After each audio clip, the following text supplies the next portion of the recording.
And we are live. Welcome, everyone, to the Connected for Real podcast. I'm Rebbetzin Bat-Chen Grossman, and today we are talking about clothing and marriage, and specifically modest activewear. And I'm super excited to have with me Chana, who is the owner of Chanabana.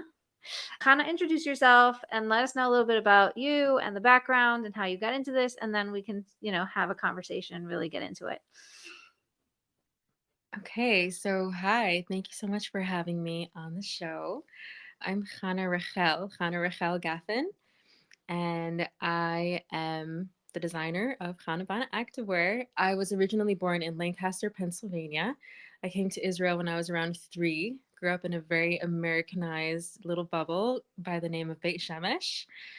And I kind of went through my own journey of ups and downs within Judaism. I had times where I wasn't as modest, but I still loved running, and I would just wake up every morning. At the time I was living in Australia, and I would just go for my morning run in my beautiful colorful activewear in these types of colors, and just like neons and purples and everything. And I just love that experience. It just infused me for excitement for the day. And I felt like that was such an integral part of my life that when I started becoming more observant, I was totally stuck because I couldn't wear all of my beautiful, beautiful, beautiful activewear. And like, I didn't have anything that was modest that was, in the same vibe. So I created the line. How'd you end up in Australia if you were in Israel? So in Israel, we have something called Shavot Lomi, and like also the army. It's basically national service. After you finish your high school, you do something for Israel, and then there's a thing called Tiyul Achrei Tzava. It's like a trip after your services. And initially, I was gonna go to New Zealand, but something just, I don't know, it just happened to be in the end Australia, and so I flew to Australia, and I absolutely fell in love with Australia. Yes, that is a very beautiful place to be. Yeah. You ever That's been? very cool. My sister went and I sort of lived vicariously through her. She had a vlog and she used to send us videos about how everything is and all sorts of things. So my parents also went a couple times. I've never been, but life is long. I still have time.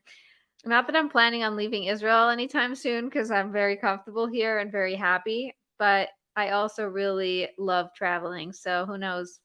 But yeah, Australia is one of those places that's on the list. Yeah, I feel like my neshama is alive in two places. I feel like it's in Israel and in Australia out of all the other countries. It's just one of those relaxing places. People are nice, and the scenery is just it's a different universe. You actually feel like it's a different universe. So strongly recommend. Yeah. I mean, it's also gigantic. So you say Australia, it's like saying, like everywhere. There are I'm sure there are really beautiful places and I'm sure there are some places where you're like, it's not not my thing. But like you have to end up exactly where you feel the most alive. And it looks like you did. So that's really fun.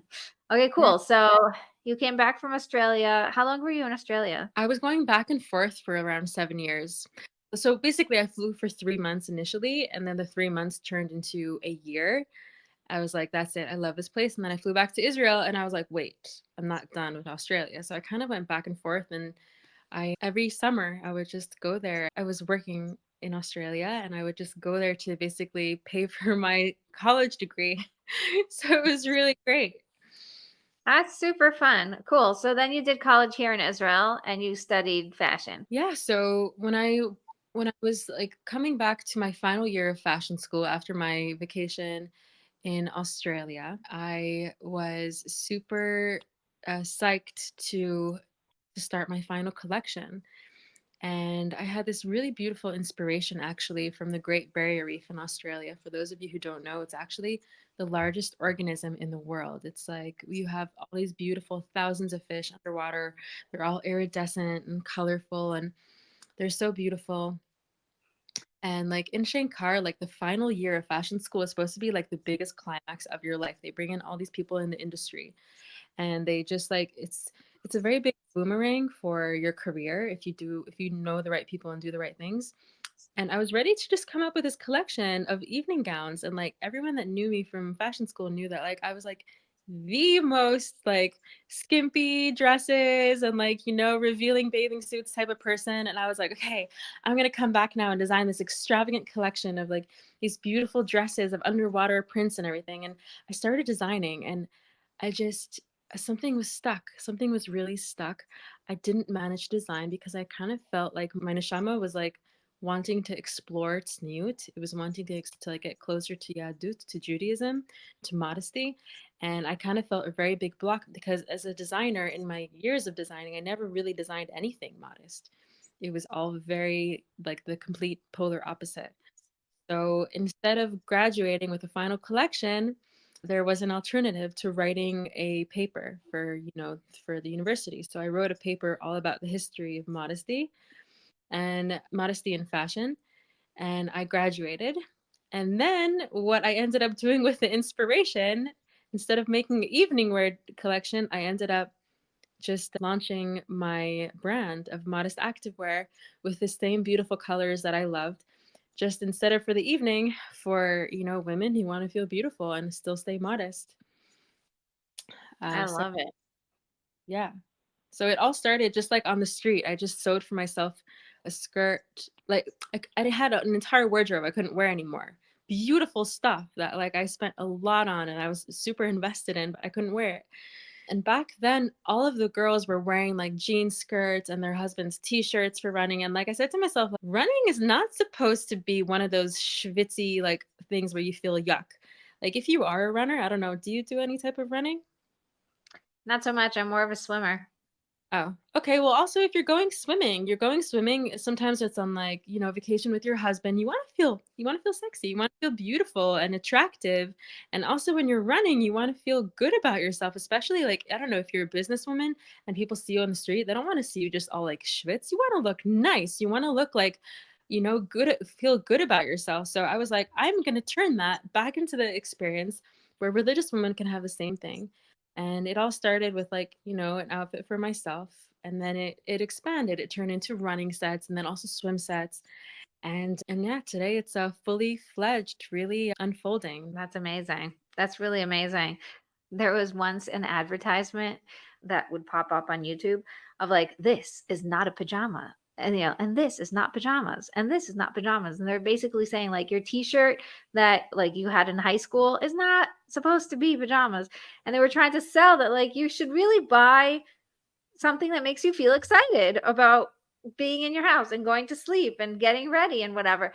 And I feel like the same thing with exercise clothes, with swimwear, like we could totally just throw something on and move on and not care. But there's something really powerful about, yes, taking the time and really giving it the respect it needs because it's what you're wearing. Yeah. In our house, we have something called fancy pajamas. It's like, it's like I once got one for myself. I flew to Miami and I was like, I saw this beautiful pajama set and I got it for myself and I was like wearing it when I brought it home. I was like, yeah, look at my new pajamas, my new pajama set. My husband's like, what? You got fancy pajamas? Like, I also want fancy pajamas. And so for his like Hanukkah, ended up getting him also like a nice pair of like, 100% cotton, like a pajama set, with a collar and we have like we have professional fancy pajamas now, and it turns the sleeping experience into completely different. It's like instead of just doing like a makeshift, it's like you get into your fancy pajamas and you feel like it's almost like a ceremony of like a deep sleep. Like I have my pajamas on, man. Like, let's go sleep.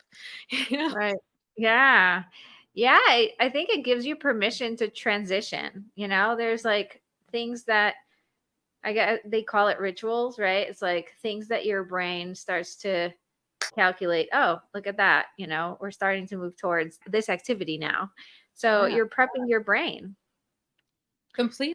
And there's also this book, it's called The One Thing. And it speaks about how everybody has like one thing that if they do, their whole rest of their day is going to flow. And I feel a lot of women that have my activewear, they say the second they put on their activewear, it's like they exercise. And after they exercise, they're more energized. And after they're more energized, they just show up to all their meetings with more poise, with more, like more presentness. And I think that it really can boil down to the small act of like what you put on in the morning, what clothes you wear. Yes. Yes. So let's get into how your clothing affects your marriage, because I know that I also love your story about business into marriage and all of that. So do you want to tell us a little bit about that? So I launched my business when I was around 26 years old. I was fully invested in the business and I was like full on every day, all day till the middle of the night, just business, business, business. And while I was doing that, I did just come back into being like more orthodox. So like I was new in the dating scene and like, coming from a secular world back into Judaism at 26 and starting to date, you don't have that many people who understand both sides of the spectrum. So I knew I wanted a guy who like knows also about the world, but also about Judaism. So my dating journey started and my dating journey continued around, yeah, let's say I started dating actually around 25. My dating journey continued for 7 years. It was a very long and lonely journey, and it was hard. It was actually like the hardest 7 years of my life, where you go from one date to another date, and like you get emotionally invested, and that doesn't go through. And anyway, eventually, at the age of 32, it worked out for me, and Hashem sent me my man, and it was really, really special and really great. It was just, I was sharing with you that while I was dating, I kind of felt like my whole energy, it was very hard for me to balance my energy between running a business and dating. And like I was feeling very accomplished with myself. Like I got to go on TV, I got these like really, really great big milestones. And every single time when someone congratulated me, I was just like, I really just wish that I was married and starting my family. Like for me, that's where I really wanted to be. And I decided at the age of 30 that I'm stopping the brand, I'm taking a break, and I'm investing my entire emotional energy just to finding my husband. And that's what I did. I put my business on the side and I just really focused on dating. And that's when I met my husband. And thank God, today we're actually back together at it, and I have my husband as a partner. He helps me and we run the business quite like together. And it feels kind of like I'm relaunching because it's like everything is new. The website is new. He really helps me break down everything I need to know about just everything about the products, about the way we sell, and it's a really big bracha, and it's kind of almost like a second shot at really running it properly with with my person. Right. That's really beautiful. I love that you were feeling the imbalance and you knew what you needed to do, and then now you're back into business. So it's not like you had to, stop it forever, but more like I need to recenter. Give me a Yeah. minute. And then now I'm feeling aligned. Now it feels good. And so there's like a really nice shift of energy, but not really giving up any part of you, which is really important. Yeah, definitely. At a certain points, actually, in that break, someone was like, if I give you $150,000, would you sell me your business? Like, what? No, this is my baby. I'm not done. I'm not done with it yet. I didn't see it soar yet. I'm not done with this. Right. So, That's really cool. And now it's actually really taken off because of the tights that you have. Tell us about those leggings that have a special pocket on the side. yeah, so I have a new pair of leggings. It's called the Holster Ready leggings. Ever since this war broke out on October the 7th, there's so many women who have been applying for a gun license. Actually, there have been over 180,000 applications for a gun license since the war. The number is rising constantly, and the majority of these actually are women because if their husbands are in miluim or like in their duties in the army, the ladies are the ones that they need guns, they need protection. Anyway, so ever since the war broke out, all these ladies like they just like shift their way over to me after shul and they're like, Chana Rachel, really don't know what to do. I have a gun over here. And they show me their gun. And their gun is so obvious because most of the ladies just put their gun either on their waist or they put it like, on normal legging pockets, which stick out right out of the bulge of the hips and they're super unflattering. And they say, we need a solution for our guns. So there was one woman by the name of Ilana, just from my gym, and she came to me. She was like, "We're making this happen." So she came over. She told me what she's looking for. She wants to be concealed. She wants to be comfortable. She doesn't want something all over, like on the back. It's a little bit uncomfortable. She wants it to be balanced. So we designed the perfect leggings together and we created it. And it's just a wonderful pair of leggings. You could put your gun either straight in the pocket or on the holster on the pocket on one side. And then the other side of the leggings also has another pocket. You could put in your phone, you could put in your keys. It's completely balanced. So it doesn't hurt any side of your back. And also, when you have a gun right on your back, it really wears you down in the back. So it's just a lot more comfortable. I'm wearing them right now actually because it's freezing cold outside and like they're nice, long, cozy. And it's a wonderful product. And I just didn't realize how much it would take off and just how many religious women carry guns. So, Yes. I would say that, having all the men just completely drain out of the town in one day made everyone realize how we're the ones holding down the fort. Like there's basically women and children here, and we're all in a gated neighborhood. Like there is nothing that we can do to protect ourselves. And that big aha moment was a big wake up for everyone. And so I definitely, and a lot of religious women are applying, I think just because it makes sense. They have a lot of children, they have this inner need to protect, and it makes total sense. It actually came up, we were driving somewhere really like, you know, far off. We went to a farm to go strengthen them because one of the guys who owns the farm was killed in the war. And so we went to see it and try to help out with what we can, whatever. It was a really great field trip, I have to say. And one of the things was in the car, we were talking about it because one of the ladies already has her gun, the other one is thinking of getting her gun. And then she said, "Yeah, I was hearing about these leggings. Chanabana has this new thing." And I was like, "Actually, I'm having her on my podcast this week." So it worked out really fun for me to, feel special. But I think it's one of those really great inventions because where else are you going to put it? And then when we got to the farm, the lady in the farm says she keeps hers in her boot because it just fits and it doesn't bother her. So I was like, "Oh, there's another invention right there." I wonder what it would be like to have a gun in my boot. Oh my gosh. Yeah, well, she seemed to not really mind. It was just sitting there in her shoe. I was like, "Cool." And you couldn't tell, it wasn't bothering her. She seemed to be very comfortable. So that was really interesting. Yeah, I think what really catches me by like moments of like I want a gun is when I'm sitting in traffic. I live right outside of Jerusalem, and every time I go by the checkpoint, there's traffic. And as you probably heard over the past few months, there have been quite a few, what do you call it, piguim, just scenarios right at those scenes, and they call it like a sitting duck when you're just sitting there in traffic. And I was just talking to my friend about this yesterday. She says to me, when she gets to that checkpoint, she doesn't know what's more safe to sit, to just, she doesn't know what to do, to either sit in traffic and like, be at that place where you're vulnerable, or to just drive straight through an Arab village, which is the other option. And I was thinking about it. It's true.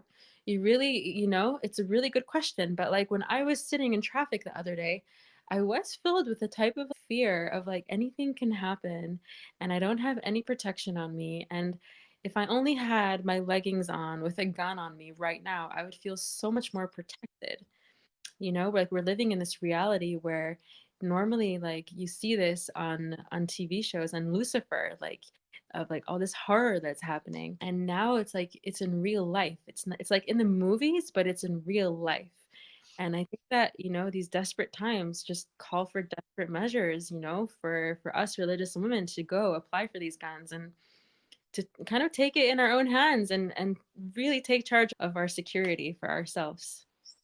Yeah, and I love that you were able to come up with a design that, feels good, looks good, and also doesn't make it obvious that you're wearing a gun, because a lot of women, as strong minded as you are and as like as much as you want to have one, you're like, but I don't necessarily want to be wearing it, as like, hey, look at me, everyone, right? It doesn't feel as comfortable. So there's a really big value in what you're doing and sort of creating a way for it to be modest, you know, in a way. This is, I guess, the only word I could come up with. Yeah, it's funny. I was thinking about it how, like, does this match the concept of my brand? Because my brand really is supposed to be modest activewear, but I kind of sell these leggings as a piece, which alone they're not so modest, but I think it's really what you wear on top of them that makes it modest. But also, it's very important to point out that, like, I'm wearing these leggings right now, and it's really not only for guns. Like, it has like a really nice high waist and a fabric waist as well. So, like, also if you're pregnant, you can also wear it then as well. But the high waist, it's very body contouring, so it just like brings everything in, and it just makes you feel, it's almost like a mechatev, like Spanx, just like it's not so tight, just makes you all put together. And speaking of what you wanted to speak about before, like when you feel put together, you show up better and you show up more collected and just more confident. And yeah, it's like a pair of leggings that gives you confidence. I love it. I love it. The pair of leggings that gives you confidence. I think all of your brand is all about feeling confident in your own skin. Like, if you're a runner and you start becoming religious and you're like, what am I going to do now? How am I supposed to cover up and run and feel good about myself? And being able to come up with a solution that makes you feel good in your own skin is really, really important. Yeah, definitely. A lot of the women that buy from me, they tell me, they say, Chana Rachel, like, your products are not cheap. And yet I choose them because I looked at all the other brands out there, and your designs are the most beautiful, like the most flattering. And like, when someone also tries it on, like they feel it. I had this woman who was 2 weeks after a C-section the other week at the Jerusalem Marathon Expo. She came and she was like, this is the first time that I actually felt like a human being ever since the birth. And that was the biggest compliment to me because I remember what it was like being after a C-section. Like, I didn't feel like a woman. I felt like a whale. Are you kidding me? Like, also with the whole pumping milk, you feel like a cow. And then you feel like nothing fits you anymore, and your legs are bloated, and your body is like, what? I don't even recognize myself anymore. And then slowly, it took me probably 4 or 5 months until I started like feeling good about myself again.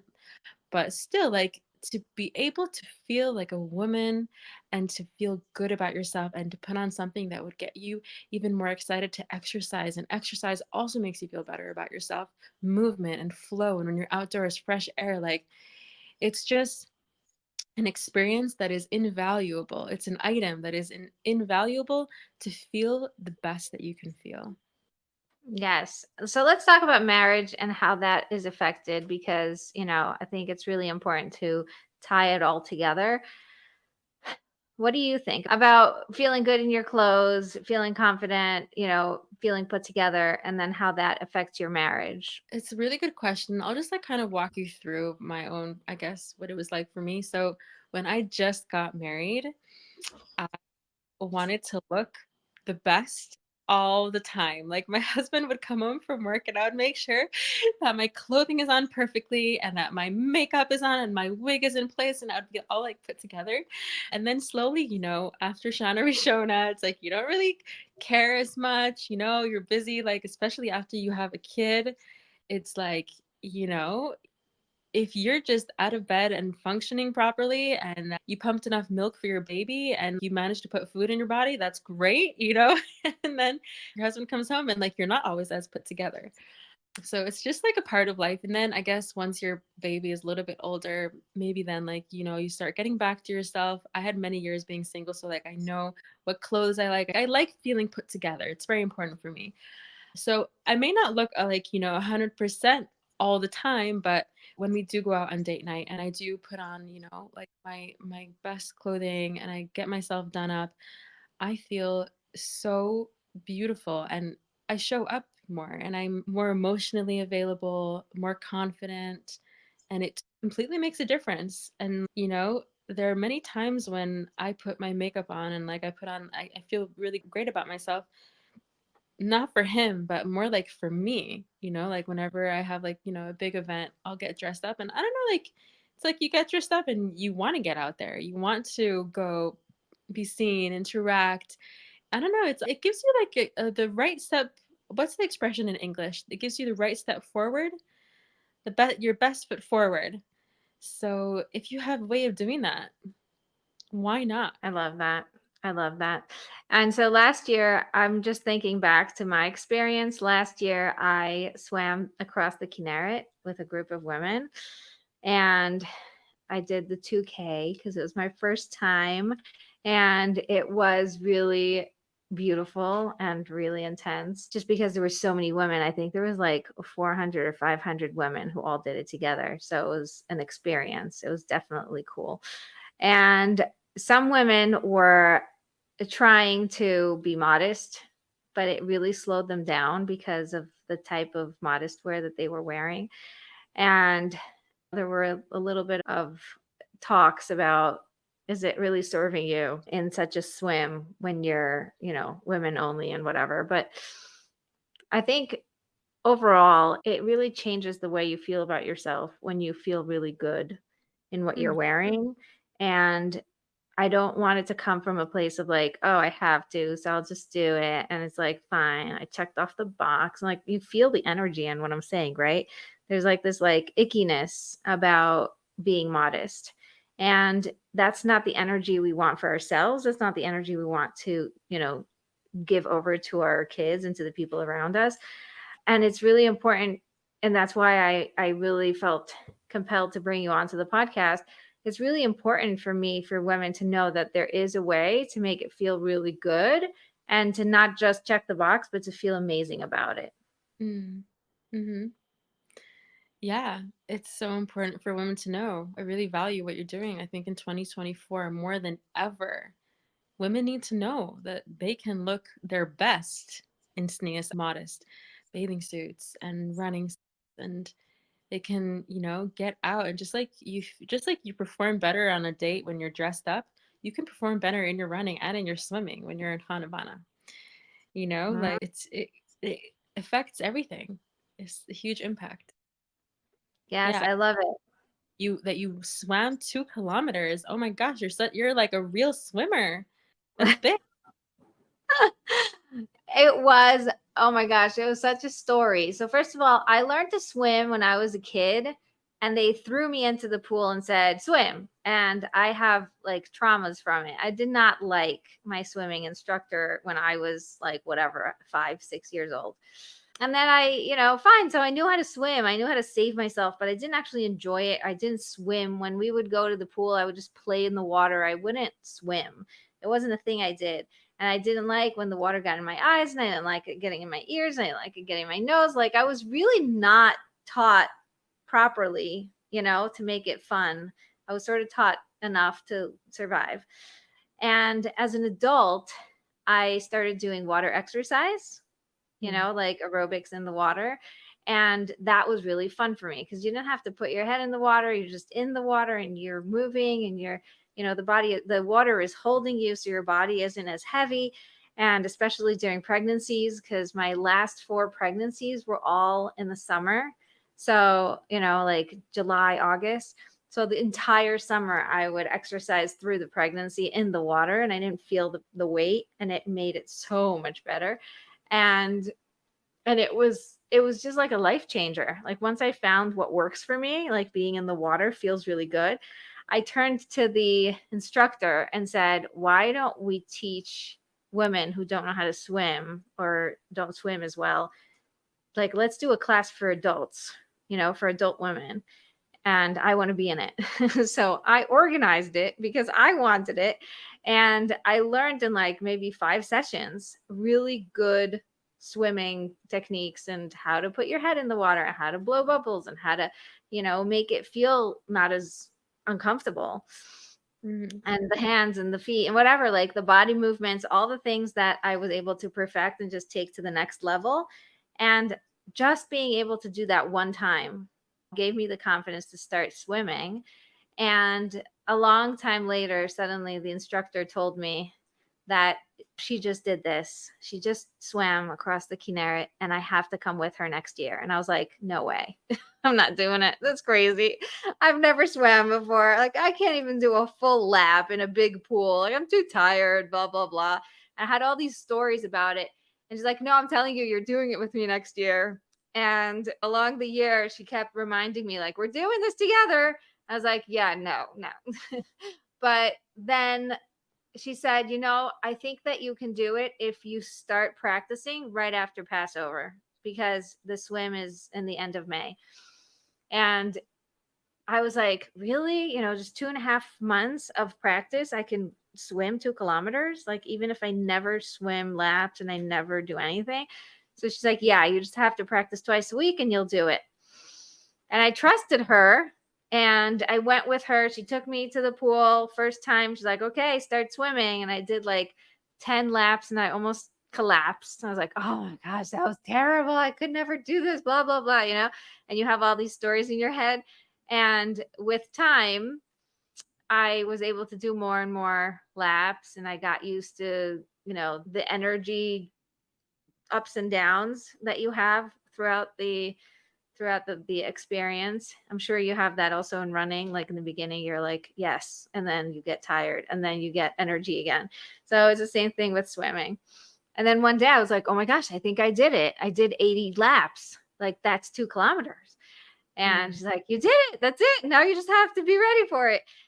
And it was an amazing experience. I just felt really accomplished when I was out. I felt very, very proud. It was a very cool experience. Wow, sounds magical. I remember when I used to go swimming in Beit Shemesh where they had a pool. We used to do also 80 laps, and I remember describing to a friend the sensation of like right after the 80 laps, it's like your brain is in a different place. And especially if you go into the sauna right after, you feel like you're high on like drugs, just better. It's all natural and it's just such an experience. And I'm guessing even like doing that in the Kinneret is such a magical place, just like, in Israel, in the most beautiful place of Israel. It's such a like relaxing, just body of water. So I'm sure it even made it more special for you knowing that it's there.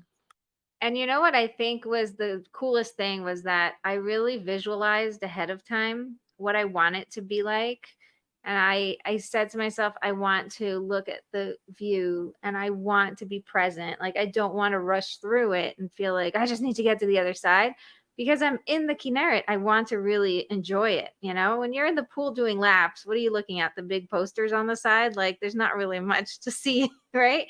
But when you're in the Kinneret, you're like, every time I picked up my head, I saw the mountain range and I saw the most beautiful views. And it gave me so much strength. And so part of my visualization was that I was going like at the last stop, because they have these stops for you to rest. So at the last rest stop, I was going to stop. I was going to get onto the rest stop and like really legit stop and enjoy and take deep breaths and really be there. And then after I was done with that, I swam the last little bit to get to the finish line. And I didn't care how long it took me. I was just happy to be done and to have had the experience that I wanted. Not like a rushed experience, but more like an intentional, conscious experience of really being present with it. So that was really fun. So just like you, I also have my own podcast, and I recently brought this lady, Yael Cohen, onto the show. And she's a professional running instructor, and she was sharing with me how back in the day they had these groups of ultra runners in Mexico who would just run. They would run barefoot. They would run for like ultra marathon. Today it's considered like 50 kilometers in a marathon. It's really long runs. And she said that at the front of these packs, who was at the front of the pack? It was the grandmother. The grandmother was always at the front of the pack, not because she ran the fastest, because she was the most persistent. And she ran at her own pace, but she ran such long distances. And I think it's so relevant also like for motherhood, because in motherhood, like, especially when you get married and you get pregnant, not everyone has the easiest pregnancy. And like very often there are also lots of miscarriages, like 1 in 4 is like a miscarriage. So you get pregnant, but like, you can't be too excited because first you have to wait for like 4 months and to make sure that it's not a miscarriage. And then after that, you have to wait, not get too excited because maybe it's like a high risk pregnancy, and then you need to go on bed rest. This is all like, I've had like these experiences, but like every stage, and then you have the baby, and then the baby is sleepless nights, and then it's really wonderful, but then you can get engorged. Like there's always up and down, up and down, up and down, that like wherever you are, whether you're pregnant, whether you're before pregnancy and you want to get pregnant, whether you like wherever, however many kids you have, I kind of feel like it's such an invitation to just be present where you are, and to just try to enjoy where you are, because there's always going to be something to worry about. Like if you can just ride the wave of enjoying where you are, being present where you are, and just looking around to see a beautiful picture of your son with a cuckoo on his head, or just like, I don't know, just enjoy how you feel in an outfit, or like just to enjoy the small pleasures. I kind of feel like it's really the only way to go about being a mother. Right. Yep. I love it that, there's this thing when I was in high school, we were almost graduating, and our principal came and told us that you can either stress about what's the next step, what's coming, and wait, wait for it, wait for it, wait for it, right? It's like, I just can't wait to get married. I just can't wait to have a baby. I just can't wait for this baby to sleep through the night. I just can't wait for this baby to go to, first grade. I can't wait for this baby to graduate. And I can't wait for this baby to get married. And I can't wait for this baby to have a baby because, and like, where were you the whole time? Just waiting for the next thing, right? And she said, just the same, you could be excited about the now. I mean, like right now, I'm so excited about this, you know? And it left a really big impression on me as a teenager that I can choose. I could choose where I put my focus, I could choose where I put my energy, and I could choose to be present at any moment. Like you're saying, enjoying your clothes. It's like you'd think that's such a little thing, but it really adds to the experience, right? Enjoying the people you're around, enjoying, whatever you're doing, just being in the moment is really very powerful. So, Yeah, yeah, def- thank you for sharing that. We're just going to wrap up and ask you, where can people find you? sure. So you can find me online at chanabana.com,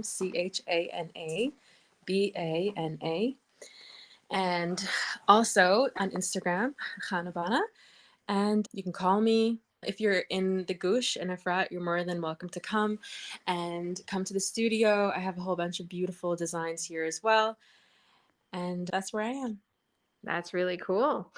Very cool. Yeah, I've checked out your website and it's actually really good. So everybody go check out her website and give her some love because she is really, really awesome, doing amazing work. And I'm really grateful that you were able to come and be with us today on this podcast. Thank you. And thanks for having me. And yeah, maybe keep on doing the great work that we're doing. Yes.